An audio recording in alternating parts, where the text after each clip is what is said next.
The pristine halls of the Interstellar Diplomatic Center gleamed under soft blue lights as Hanwoo Park straightened his formal diplomatic uniform. The fabric felt stiff and uncomfortable against his skin, but such discomfort came with representing humanity among the stars. He watched the diverse crowd of alien diplomats moving through the grand reception area, their forms as varied as the worlds they came from. Earth had only joined the galactic community 5 years ago, and Hanwoo still felt like a child among giants. Some species had been traveling between stars when humans were figuring out how to make fire. The thought made him adjust his collar nervously. "Delegate Park," a melodious voice called from behind him. "The Centaurian ambassador requests your presence in Chamber 3. Hanwoo turned to face the AI assistant's holographic form. "Thank you, Ada. Please inform the ambassador I'll be there shortly." He began walking toward the eastern wing when movement near the observation windows caught his eye. A figure stood alone, separated from the usual clusters of chattering diplomats. Even from a distance, Hanwoo recognized the distinctive silvery scales and tall, elegant form of a Valerian. The Valerians were legendary for their composure. In all his diplomatic training, every mention of them emphasized their unwavering dignity and emotional control, which made what he was seeing impossible to ignore. This Valerian was trembling. Hanwoo hesitated. The Centaurian ambassador could wait. Something was wrong here. He approached carefully, not wanting to startle the alien diplomat. Up close, he could see the Valerian was female, her scales catching the starlight streaming through the massive windows. Her hands were pressed against the transparent barrier, and her shoulders shook with subtle tremors. "Delegate." Hanwoo kept his voice soft. "Are you all right?" She turned, and Hanwoo felt his breath catch. Valerian eyes were naturally silvery, but hers were clouded with what could only be tears. Her facial features, though alien, expressed such raw emotion that it struck him to his core. "Human," she whispered, her translator converting the word into perfect Korean. I need." She glanced around the room frantically, then stepped closer to him. "Please, I must speak with you. Only you." Before Hanwoo could respond, she grasped his arm. Her grip was gentle but desperate, her scaled fingers cool against his skin. A tear rolled down her cheek, catching the light like a diamond before falling to the polished floor. "My name is Raya," she said, her voice trembling. "And what I must tell you, it changes everything." Hanwoo looked around carefully. Other diplomats had begun to notice the unusual scene. A Valerian crying was like seeing water flow uphill. It simply didn't happen. "There's a private meeting room nearby," he offered. "We can talk there." As they walked, Hanwoo noticed how Rhea kept close to him, as if seeking protection. From what? He couldn't imagine. The Valerian Confederation was one of the most powerful forces in known space. Their ships were technological marvels, their worlds prosperous and peaceful. What could frighten one of their diplomats so badly? The private room's door slid shut behind them with a soft hiss. Hanwoo activated the privacy screens, turning the transparent walls opaque. Raya immediately moved to the furthest corner from the door, her silver eyes fixed on the entrance. "They'll notice I'm gone soon," she said. "We don't have much time." "Who will notice?" Hanwoo asked, keeping his distance to avoid crowding her. "Are you in danger?" Raya's laugh was a broken sound. "We're all in danger, every species, every world." She wrapped her arms around herself. "But humans, you're the key. You're the impossible variable in an equation that's repeated itself across 1,000 worlds." Hanwoo frowned. "I don't understand." "Your species shouldn't exist," Raya said. "Do you know how many worlds we've found with life? Hundreds. Do you know how many developed intelligence? Dozens. But humans." She shook her head.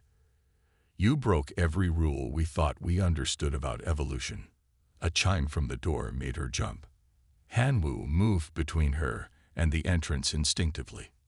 The door slid open to reveal 2 tall Valerian males, their formal robes marking them as senior officials.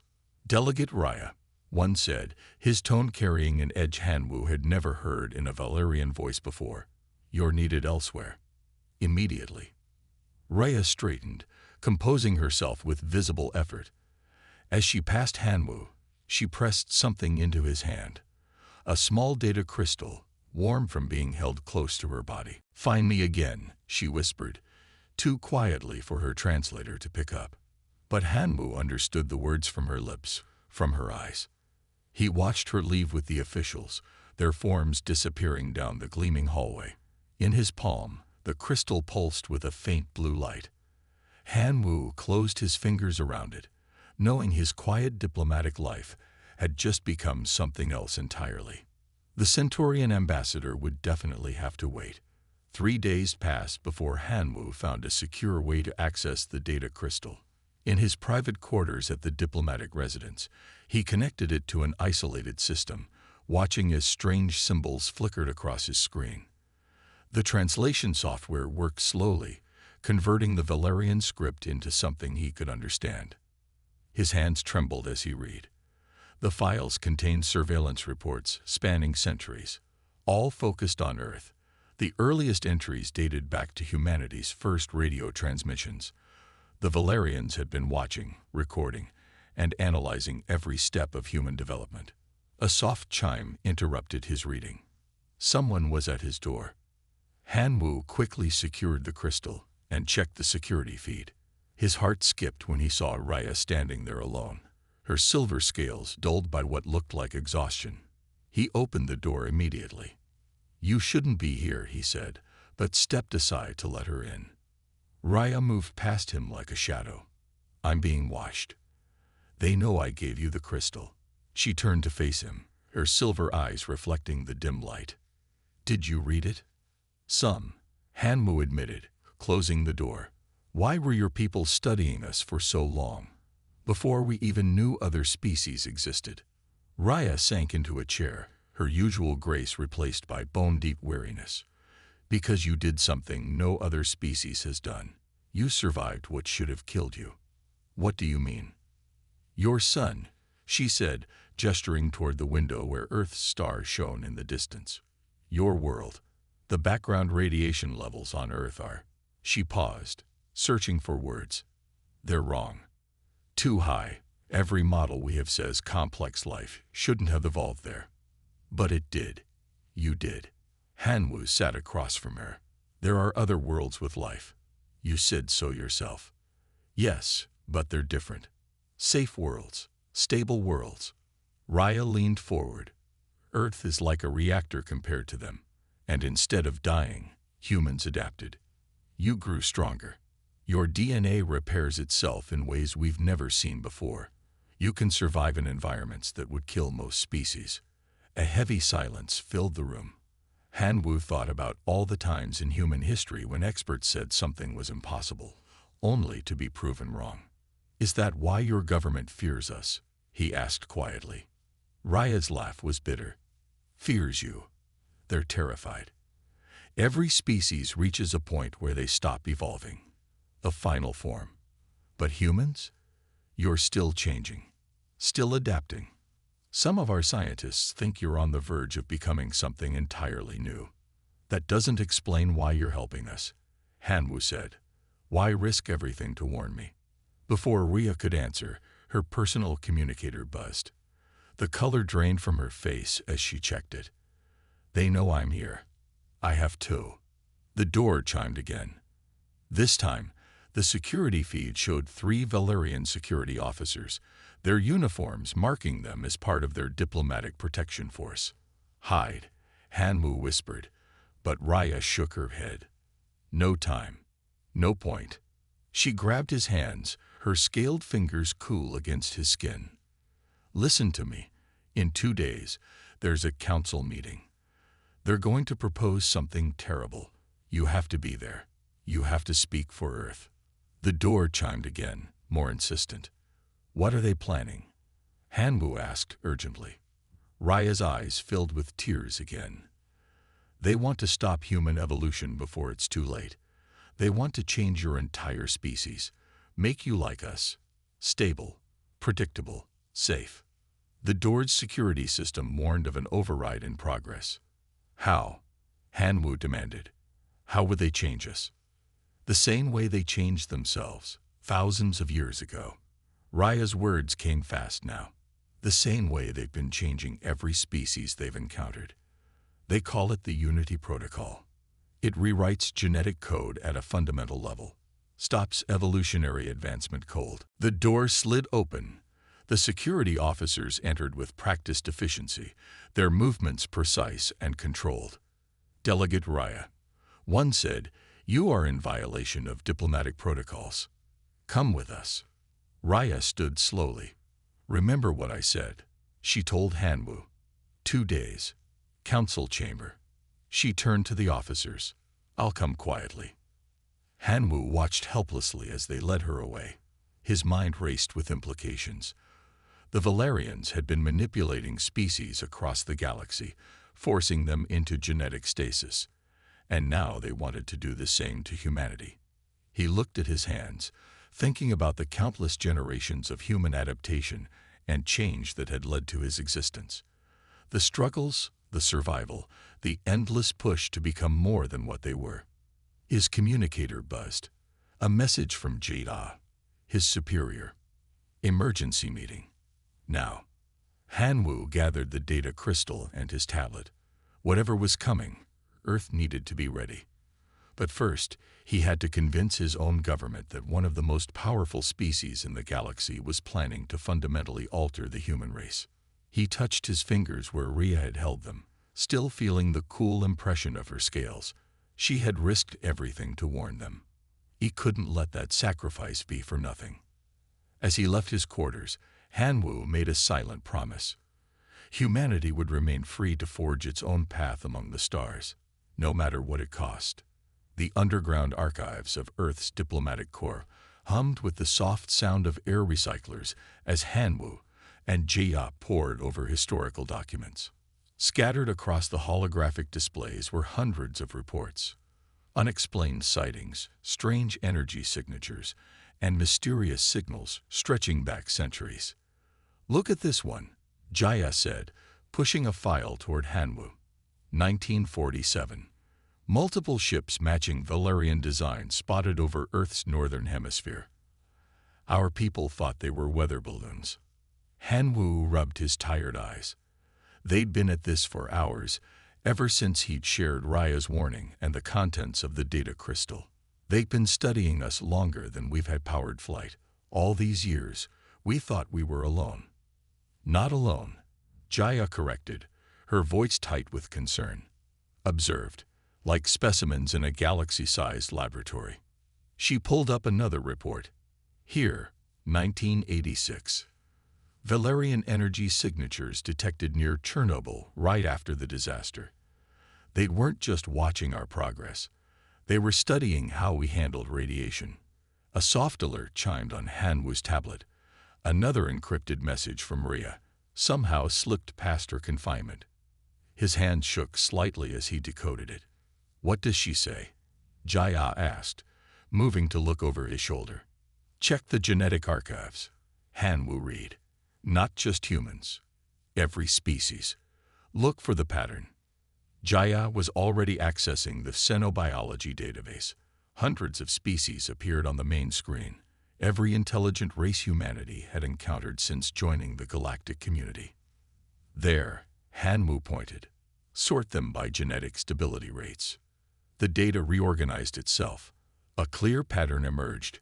Every species showed nearly identical rates of genetic mutation and adaptation. All except humans.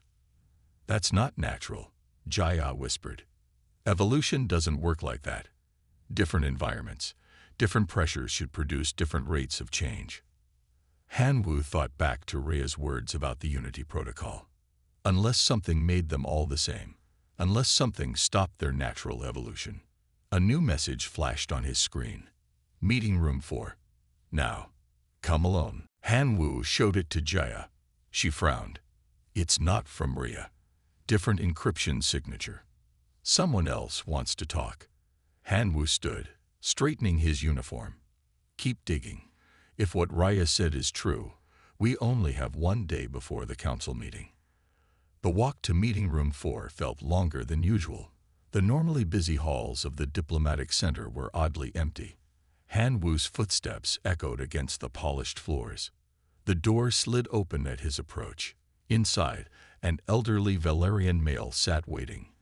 His scales had faded to pale gray with age, and his hands trembled slightly as he gestured for Han Wu to sit. "My name is Dai," he said, his translator giving his words a slight accent. "I was there when we first found Earth, when we realized what you were." Han Wu sat carefully, studying the old alien's face. "And what are we?" "Hope," Dai said simply. "Or doom. We're still not sure which." He placed a small device on the table between them. A hologram appeared, a DNA strand slowly rotating.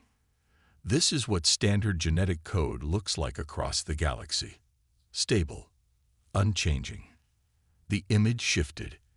"And this is human DNA."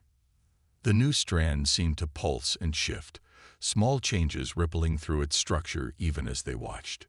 "Living code," Dai said softly. "Always adapting, always becoming something new. We thought we were doing the galaxy a favor, you know. The Unity Protocol saved countless species from genetic dead ends, from devastating mutations. It gave them stability. It took away their choice," Han Wu countered. "Their potential." Dai's laugh was sad. "Yes, many of us realize that now. Too late, perhaps." He leaned forward. "The Council doesn't just want to stop human evolution, young one. They want to use humanity to perfect the protocol. Your adaptability turned into a weapon against change itself." Han Wu felt cold. "Why are you telling me this?" "Because some of us remember what we lost when we chose stability over growth. Some of us see in humanity what we once were." Dai stood shakily.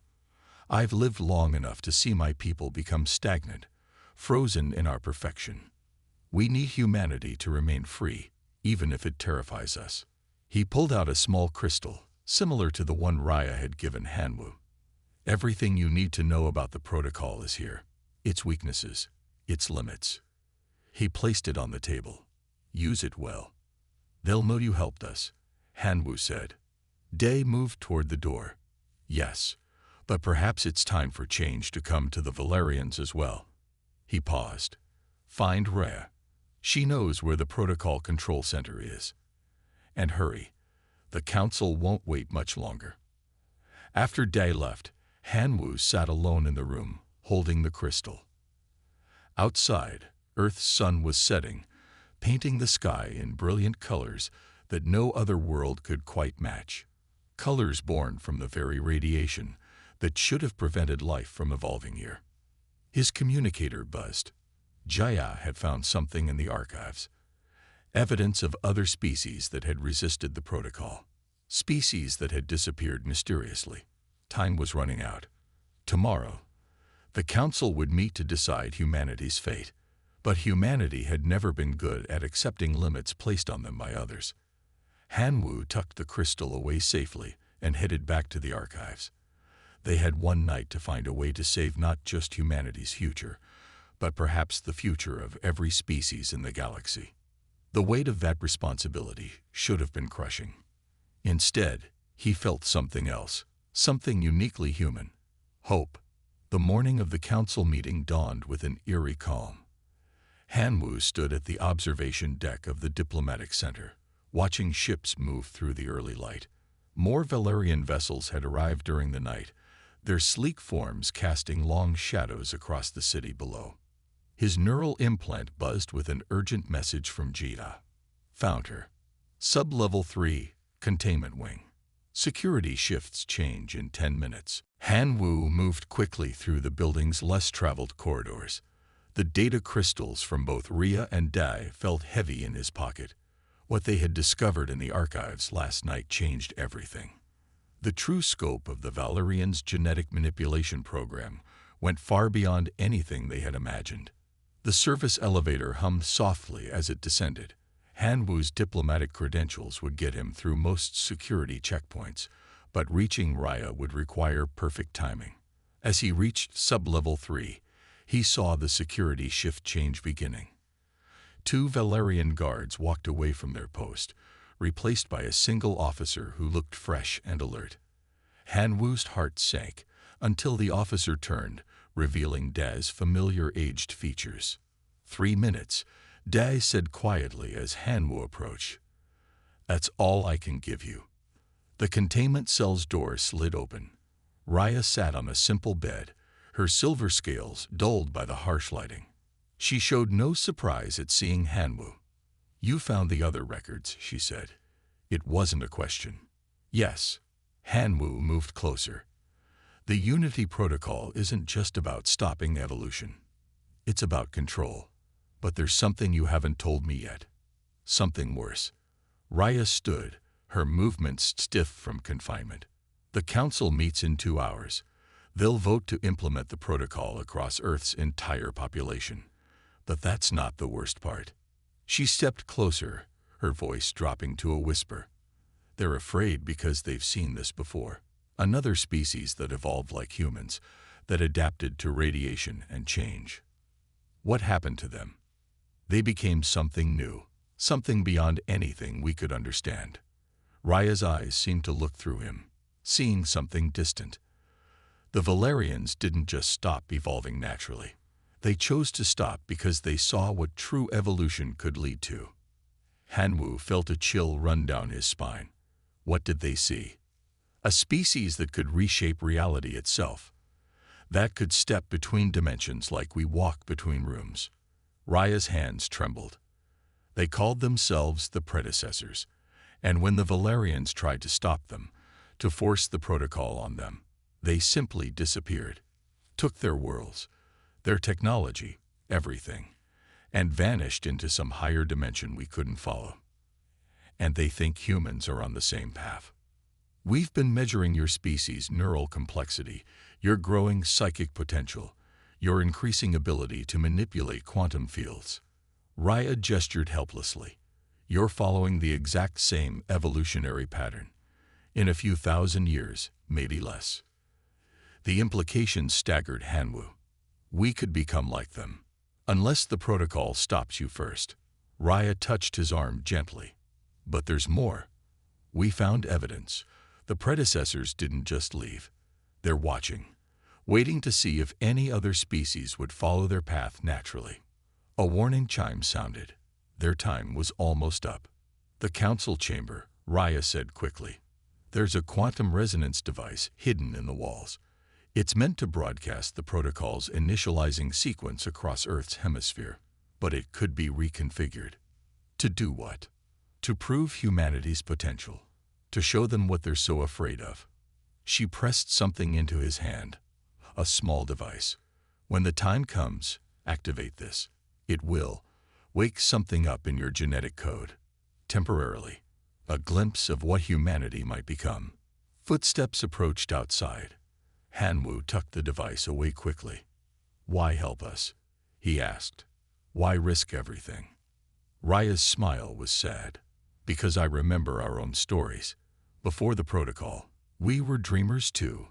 We looked at the stars and imagined becoming more than we were. The Valerians need to remember that feeling. The door opened. Dai stood there, looking anxious. They're coming. Han Wu moved to leave, then turned back. The predecessors. Do you think they'll reveal themselves if we succeed? They already have, Raya said softly. Look at your own myths, your stories of beings of light and power. They've been watching us all along, waiting for someone brave enough to follow their path. As Han Wu hurried back to the upper levels, his mind raced with possibilities. In less than 2 hours, he would stand before the council and fight for humanity's right to choose its own destiny. But now, he understood it wasn't just about preventing the protocol. It was about proving humanity was ready for something far greater than anyone had imagined. Daeho burst into their lab, his usually calm face tight with concern. The storm's headed straight for the primary power grid. If it hits, we'll lose the containment fields on half the station's research facilities. Hana was already accessing the emergency protocols through her terminal. The standard shields won't hold against an ion storm this size. They're evacuating the upper levels now. Around them, chaos erupted as scientists rushed to secure dangerous experiments and protect valuable research data. The station's massive corridors filled with beings of all sizes fleeing toward the emergency shelters. But Hannah remained at her station, her tiny fingers flying over the controls as she studied the approaching storm. "Something's not right," she muttered, enhancing the sensor readings. "The ion patterns, they're not random. This storm is being guided." Daho leaned in closer, squinting at the microscopic displays. "Guided? By what?" "Not what. Who?" Hannah's voice was grim. "Someone's using quantum resonance technology to direct the storm. Technology that looks very similar to Minimaran designs." The implications hit them both at the same time. Only the stellar miniatures had mastered quantum manipulation at this level. If someone had stolen their technology, had found a way to weaponize it. "We need to get to the control center," Daho said, already moving toward the door. "They need to know what they're really dealing with." Hannah guided her platform alongside him as they raced through the increasingly empty corridors. The few remaining beings they passed stared at the odd pair, the human scientist running alongside a tiny hovering platform carrying a Minimaran princess. The control center was in chaos when they arrived. Giant view screens showed the approaching storm, its purple-black mass now clearly visible to the naked eye. Station officials argued over evacuation protocols while technicians frantically tried to boost shield power. "Listen to me." Hannah's amplified voice cut through the noise. "This isn't a natural phenomenon. The storm is being controlled using modified Minimaran technology."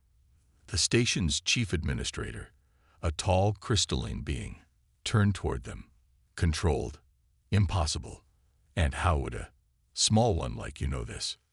"Because we've been studying quantum field manipulation for months," Daho interrupted, stepping forward. "Princess Hannah is the leading expert on this technology. If she says the storm is being controlled, you need to listen." The station shuddered again, more violently this time. Warning lights flashed as the outer shields began to fail. The administrator looked from the screens to Hannah, desperation finally overcoming prejudice. "What can we do?" Hannah's mind raced through possibilities. "We need to disrupt the quantum signal that's guiding the storm. But to do that," she paused, knowing what she had to suggest. "We need to send someone into the maintenance tunnels to modify the station's sensor array." The maintenance tunnels. The administrator's crystalline form flickered with alarm. "They're far too small for any of our repair crews to access." "Too small for you," Hannah said quietly. "Not for me." Daho turned to her sharply. "Hannah, no. The radiation levels in those tunnels during a storm will be manageable with my suit's shielding," she finished. "I'm the only one who can do this. You know I am." The station rocked with another impact. Systems began failing across multiple sectors. They were running out of time. Daho looked at her for a long moment, then nodded. "I'll guide you from here. The sensor controls should be accessible through the auxiliary systems." The administrator began to object, but another violent shake of the station silenced any protests. "Do it," they ordered. "Whatever you need." Hannah's platform shot through the narrow access shaft that led to the maintenance tunnels. Here, everything was scaled closer to her size. Narrow corridors designed for repair drones, now barely functioning as the storm's influence grew stronger. "The quantum signature is getting clearer," she reported through her suit's communicator. "Someone definitely modified our technology. But why target the science center?" "The research data." Daho's voice crackled through the static. "Think about it. Every major scientific breakthrough from 100 worlds, all stored here, including our work on quantum manipulation." Hannah's hands tightened on her controls. Someone was trying to steal their research, to gain control of technology they couldn't understand. And in doing so, they were threatening countless lives. She reached the sensor array control node, immediately seeing the problem. The quantum receivers were completely misaligned, unable to detect the artificial nature of the storm. With practiced precision, she began to modify the settings, her tiny fingers making adjustments that would have been impossible for larger beings. "Radiation levels are spiking," Daho warned. "Hannah, you need to hurry." "Almost there," she replied, fighting to keep her platform steady as the station shook around her. "Just need to." There. The modified sensors came online, immediately detecting and analyzing the storm's control signal. In the control center, Daho watched as new data flooded the screens. "It's working," he called out. "We're tracing the signal back to a ship hiding in the outer rim. They're using stolen Minimaran tech to try to breach our databases." The administrator quickly ordered defensive measures, now that they knew what they were fighting. But Hannah wasn't finished. "I can do more than trace it," she said, her fingers still moving across the controls. "I can reverse the signal. Send their own storm right back at them." Warning alerts flashed on her suit's display as radiation levels continued to rise. But Hannah kept working, using her people's own technology to protect the station. Within moments, the storm began to change direction, turning back toward its source. Through the station's sensors, they watched as the hidden ship fled, their attack thwarted by the very technology they had tried to steal. The storm dissipated harmlessly in space, leaving the station damaged but intact. When Hannah finally emerged from the maintenance tunnels, she found the control center's atmosphere completely changed. The beings who had dismissed her hours ago now looked at her with new respect. The administrator apologized formally for their earlier skepticism. But Hannah was looking only at Daho, who waited anxiously by the exit. "I told you Minimaran technology could be useful on a larger scale," she said with a small smile. He laughed, relief clear in his voice. "I never doubted it. Or you." Then, more seriously, "How are you feeling?" "The radiation exposure. My suit protected me," she assured him, "though I might need to sleep for a day or two." As they left the control center, word of what had happened was already spreading through the station. The stellar miniature princess who had saved them all, who had proven that size meant nothing when it came to courage and capability. But more importantly, someone had tried to steal and weaponize Minimaran technology. The galaxy could no longer ignore the achievements of the stellar miniatures, nor dismiss them as insignificant. Change was coming, whether they were ready or not. And Hannah, floating beside Daho as they made their way back to their lab, knew that she would be at the forefront of that change. Today had proven what she had always believed, that the smallest beings could make the biggest difference. The Grand Council chamber hummed with tension as Daho stood before the assembled representatives of 100 worlds. News of his relationship with Princess Hannah had spread far beyond the Science Center, and not everyone was pleased. The massive chamber, usually reserved for matters of galactic importance, now focused on what many saw as an impossible union. Elder Jun, a respected diplomat from the Stellar Alliance, rose from his seat. His voice echoed through the chamber as he spoke. "The Council has gathered today to address the matter of the human scientist Daho and his association with Princess Hannah of Minimara. Such a union is unprecedented and raises serious concerns." Hannah's platform hovered beside Daho, her tiny form straight and proud despite the countless eyes upon them. After saving the Science Center from the ion storm, she had earned some respect. But this was different. This was personal. According to ancient galactic law, Elder Jun continued, any union between species must be proven viable through the traditional trials. If the human wishes to court a Minimaran princess, he must face these challenges. Murmurs rippled through the chamber. The traditional trials hadn't been invoked in centuries. They were designed to test compatibility between species, but no one had ever attempted them with such a dramatic size difference between partners. "I accept the challenge," Daho said firmly, his voice carrying clearly through the vast space. Several council members shifted uncomfortably. They hadn't expected him to agree so readily. Hannah touched his arm gently with her tiny hand. "The trials are dangerous, Daho. They weren't designed for this kind of situation." "Then it's time they were updated," he replied quietly. "We've proven that size doesn't matter in science or courage. Now we'll prove it doesn't matter in love either." Elder Jun stepped forward, his ceremonial robes sweeping the floor. "The trials will test three aspects: mind, spirit, and heart. You must pass all three to earn the right to court Princess Hana." The first trial chamber was a vast room filled with shifting holograms and complex mathematical patterns. Daho stood at its center while Hana watched from a special observation platform. "The trial of mind," announced Elder Jun, "tests your ability to understand and appreciate your partner's perspective of the universe. You must solve these puzzles as a Minimoran would." The challenge began. Holographic representations of quantum mechanics problems appeared around Daho, the kind of calculations that Minimorans dealt with daily. But these weren't just any problems. They required understanding how the universe appeared from their tiny scale. Daho closed his eyes, remembering all the hours spent working with Hana, learning to see things from her perspective. When he opened them, he began working through the puzzles with a different mindset. "Remarkable," whispered one of the council members as Daho solved problem after problem. "He thinks like one of them." The second trial took place in a chamber designed to test physical compatibility. The challenge seemed impossible. Daho had to manipulate objects at the Minimoran scale while protecting them from damage.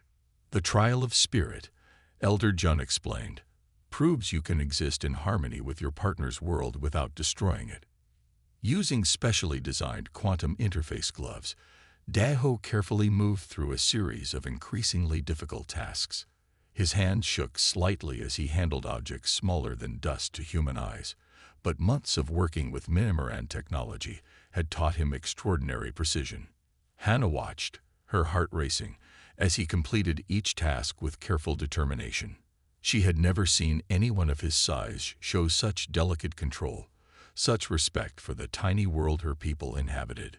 The final trial was the most difficult. The trial of heart took place in a chamber that seemed to shift and change around them, creating scenarios that tested their ability to communicate and connect across their physical differences. "Love must transcend all barriers," Elder Jun intoned. "Prove that your hearts can truly meet despite the gulf between your worlds." The chamber created illusions of danger and disaster, forcing Daho and Hana to work together to survive. They had to trust each other completely, coordinating their actions when they could barely exist in the same physical space. But what the council hadn't expected was how naturally they worked together. Months of collaboration in the lab had taught them to communicate without words, to understand each other's strengths and limitations. When Hana's platform malfunctioned in one scenario, Daho caught her without hesitation, his hands forming a safe haven. When he became trapped in another, she used her small size to reach controls that would have been impossible for him to access. The watching council members began to whisper among themselves. This wasn't just a display of compatibility. It was a demonstration of something they had never considered possible. As the final trial ended, Elder Jun stepped forward again. His expression was thoughtful as he announced, "The council has witnessed something unprecedented today. The trials were designed to prove compatibility between species, but you have shown us something more. You have demonstrated that true understanding transcends physical form." Daho and Hana stood together before the council, her platform at the level of his heart. The chamber was silent as Elder Jun continued. "The traditional trials are past, but more importantly, you have challenged our understanding of what is possible between species.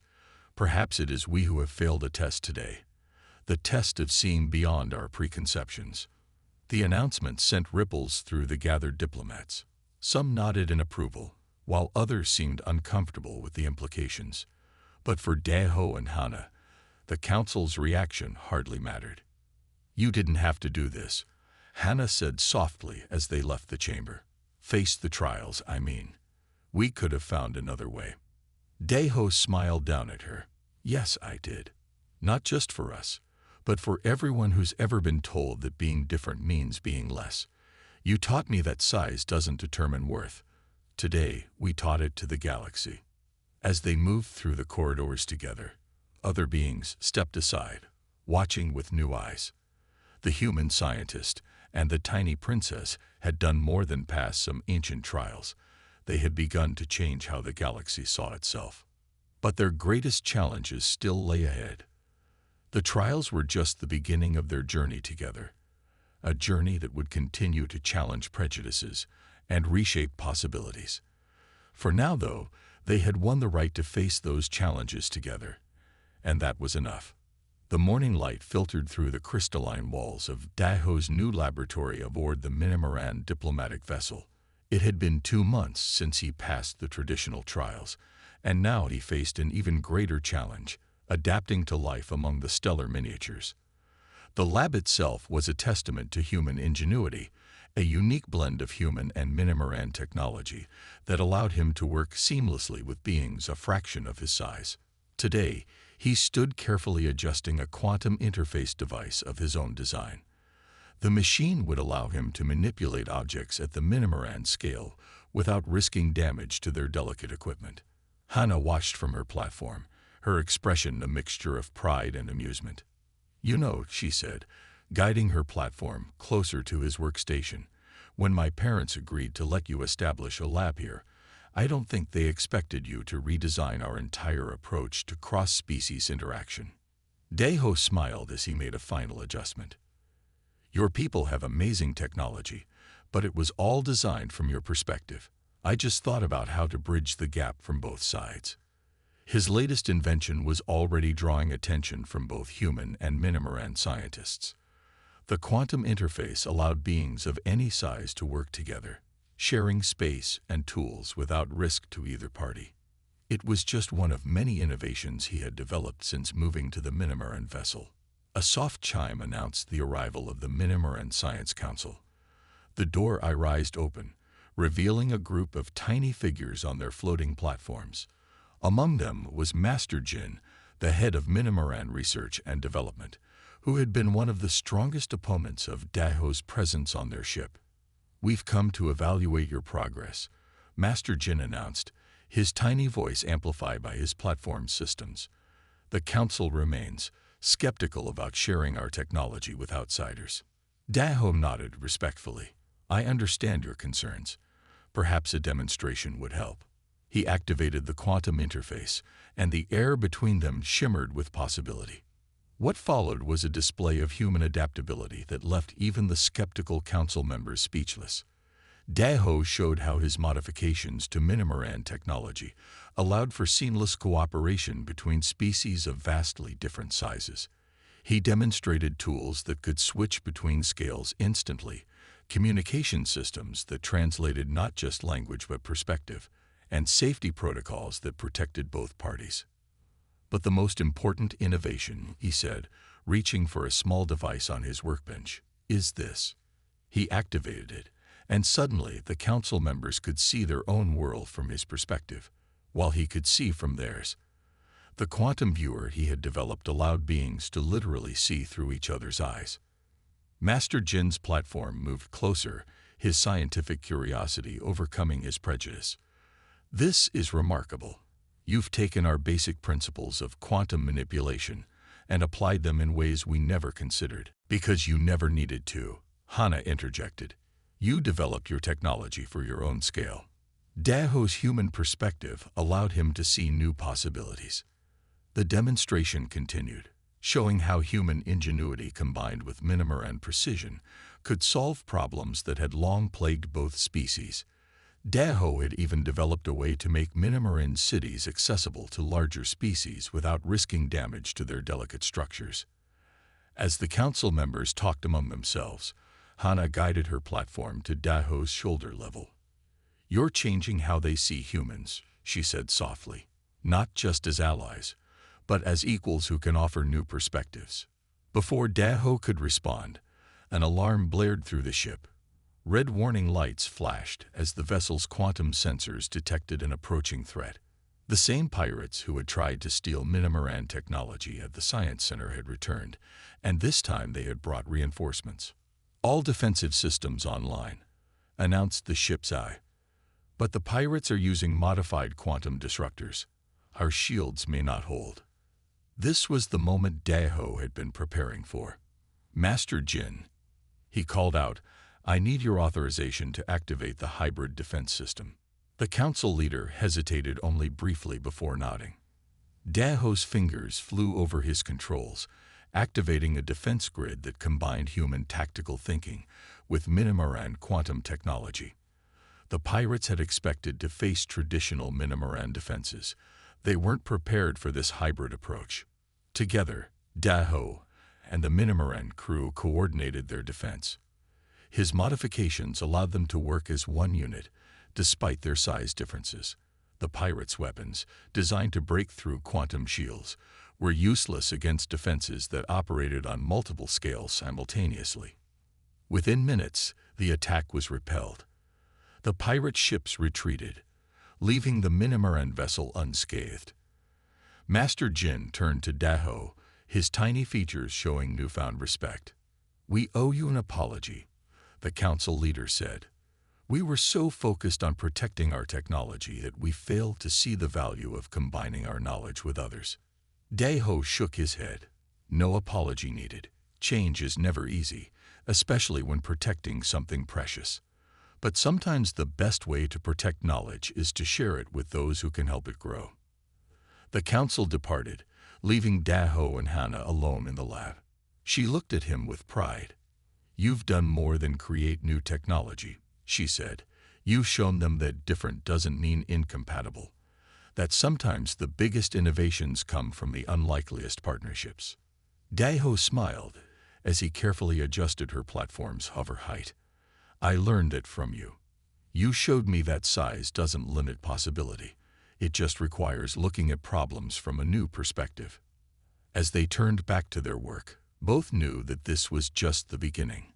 Human ingenuity combined with Minimoran precision would continue to break down barriers and create new possibilities.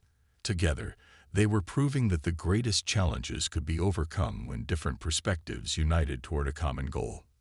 The lab hummed with potential as they continued their work, two beings of vastly different sizes working in perfect harmony. Their relationship had started as an unlikely partnership, but it had grown into something that was changing the galaxy's understanding of what was possible when prejudice gave way to possibility. The Galactic Council chamber glowed with the light of 1,000 stars as delegates from across the galaxy gathered for an unprecedented event. Today marked the first marriage between a human and a stellar miniature, but it represented something far greater than a simple union. It was the dawn of a new era in galactic relations. Daho stood at the center of the chamber, wearing a formal suit modified with Minimoran quantum technology that allowed him to interact safely with his tiny bride. Beside him, Hannah's platform hovered at heart level, her silver dress catching the starlight and making her glow like a living constellation. Era's crown glowed with approval.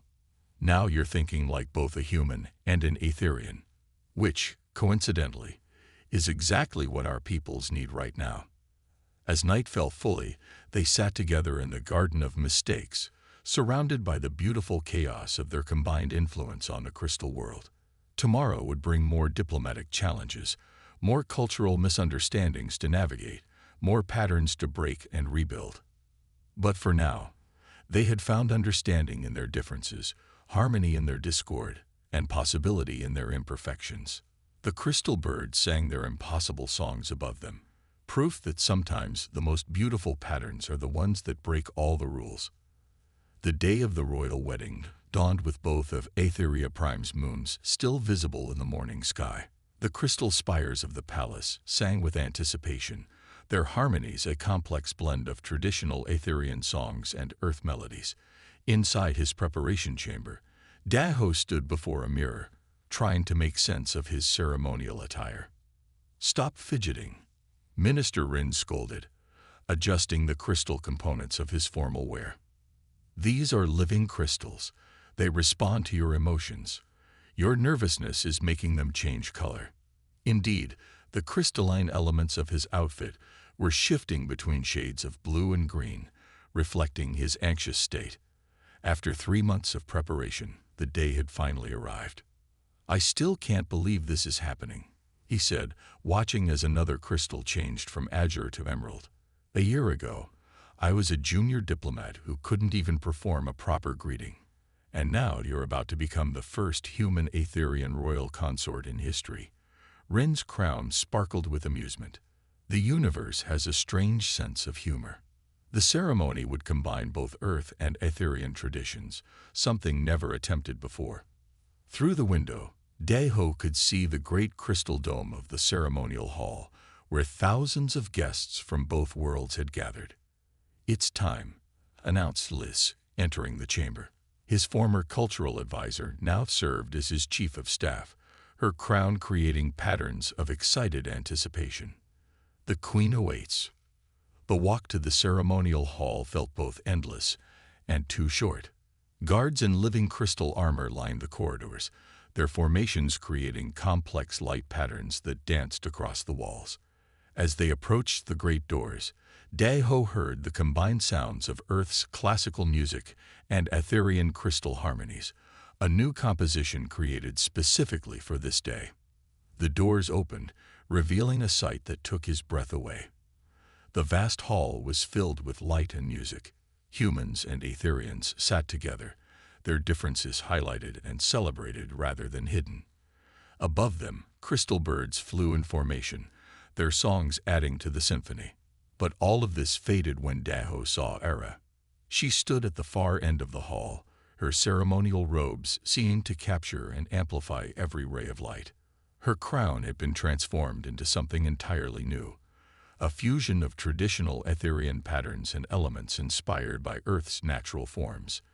When their eyes met across the distance, her crown created a pattern he now recognized as love. The ceremony itself was a beautiful chaos of mixed traditions.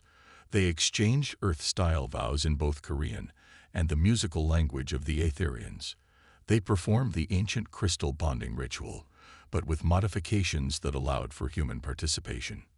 When Daeho accidentally created a new harmonic pattern during one of the traditional songs, the crystal birds immediately adapted their melody to match it, creating something unexpected and beautiful. "This is perfect," Era whispered during a quiet moment in the ceremony, her crown creating patterns that made the surrounding crystals sing. Not despite the mistakes, but because of them. The formal joining of their hands created a resonance that spread through the entire palace, causing every crystal to glow with new colors. The human guests gasped in wonder, while the Aetherians' crowns flickered with amazement. Such a reaction was unprecedented. Minister Rin, who was conducting the ceremony, smiled knowingly.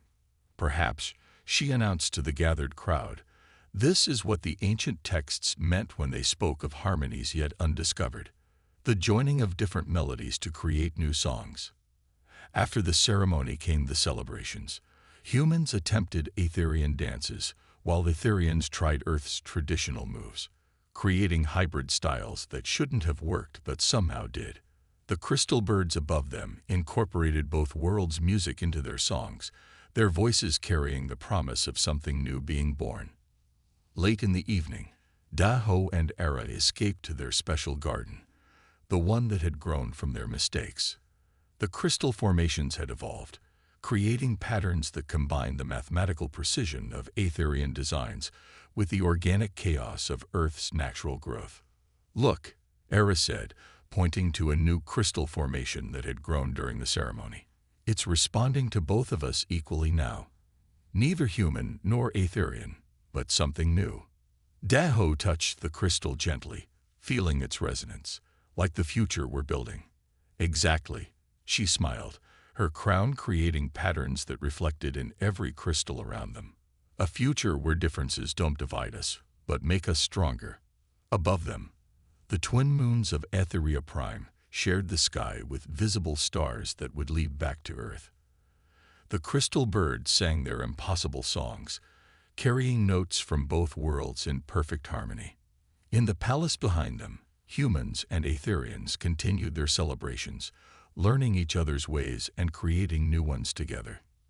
"You know," Daeho said thoughtfully, "when I first arrived here, I thought my job was to learn how to be more like an Aetherian. Now I understand that wasn't the point at all." Era's crown created a pattern of questioning. Oh, the point wasn't to become like each other, but to learn how our differences could create something greater than either of us could achieve alone. A crystal flower bloomed beside them, its pattern unlike anything seen before on either world. It sang with a voice that combined Earth's chaos and Etheria's precision, creating a melody that would have been impossible just a year ago. To the future, Era said, her voice carrying both royal authority and personal joy. May it be as beautifully imperfect as we are.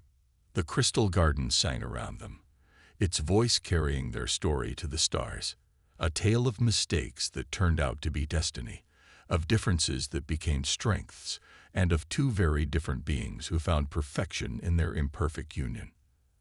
As the last light of day faded, the crystal birds above sang a new song, one that would be remembered for generations on both worlds.